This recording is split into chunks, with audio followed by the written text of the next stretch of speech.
is a cool tree. Good morning. How are we doing? This is day two of my trips to my photography weekend in the Lake District. With David still. He's come out for sunrise with me, and today we have come to Rydal Water. And it's really nice. It's literally just down from Ambleside where David was staying, so it's like made it so we had a bit of a lie-in this morning. It was good. So yeah, popped down here this morning, hoping for as amazing a sky as we got last night and yesterday morning. Absolutely nothing like it, unfortunately.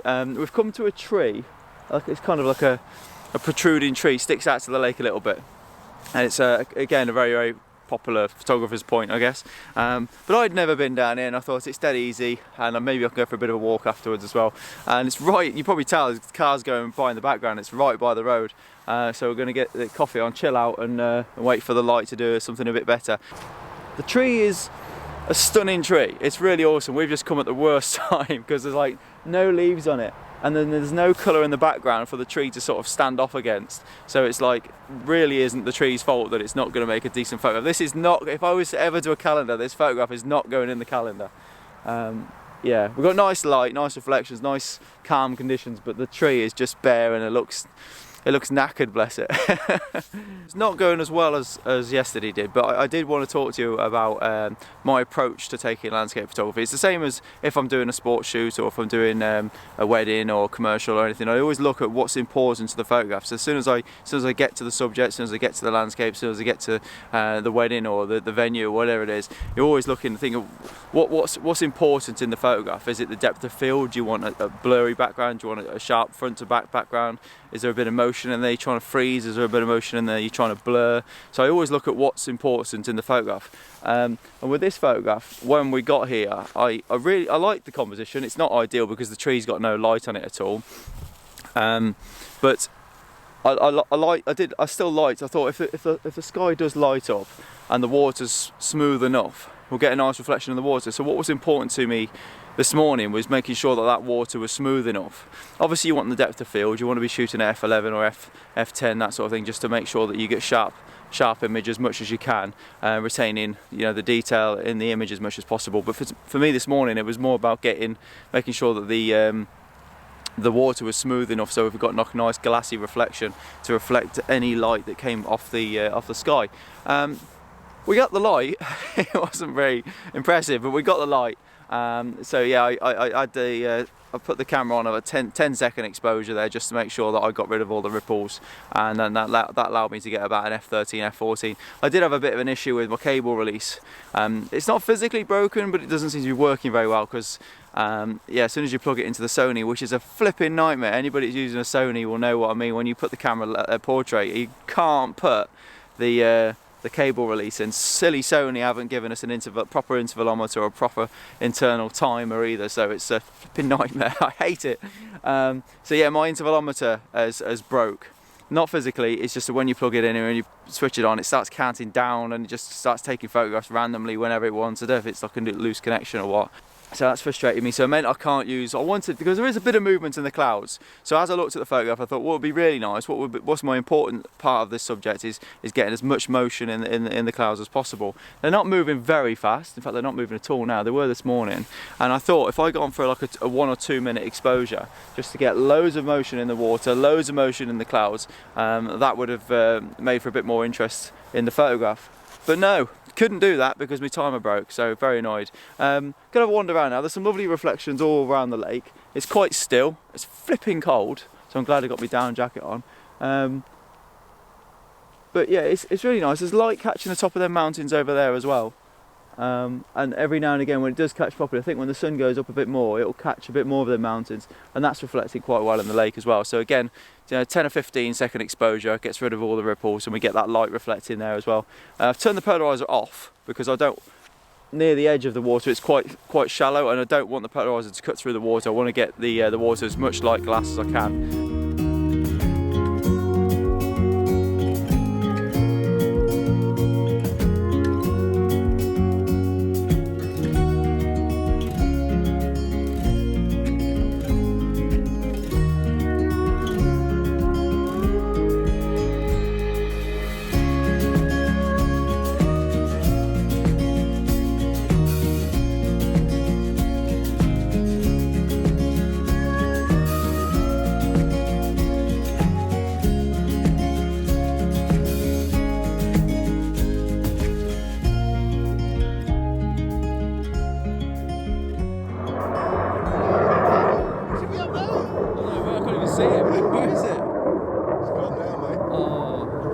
3, was it?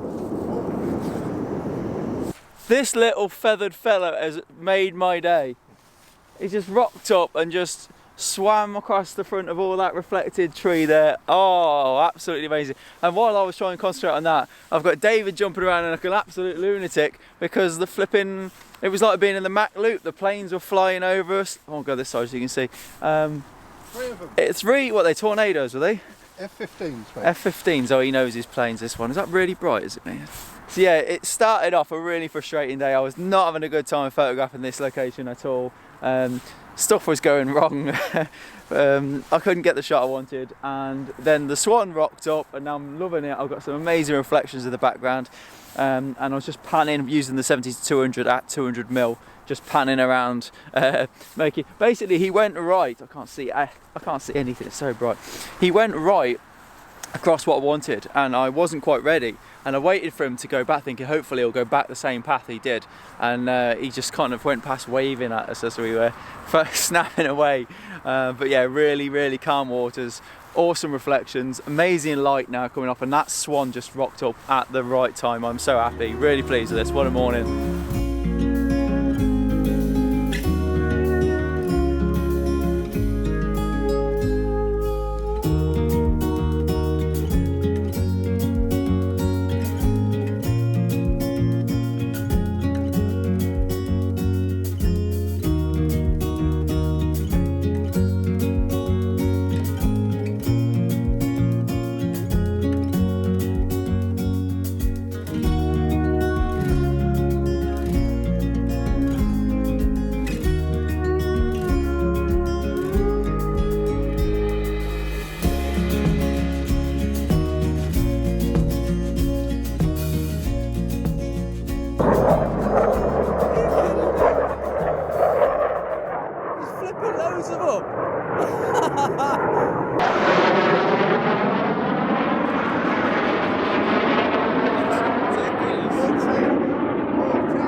What an amazing morning. Really frustrating as far as photography goes, because I couldn't get the photographs that I wanted to get because my cable release wouldn't allow me to. It kept playing up, so that really wound me up.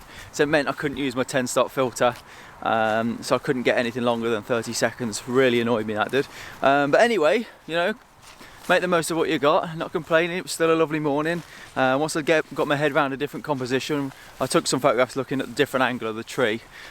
Just used the curve of the sort of grass that was in the foreground just leading up to the tree, and put the tree in the top left hand corner. Nothing fantastic because the light wasn't amazing, but you know, it was just about being here, having a nice morning by the lake, really relaxing.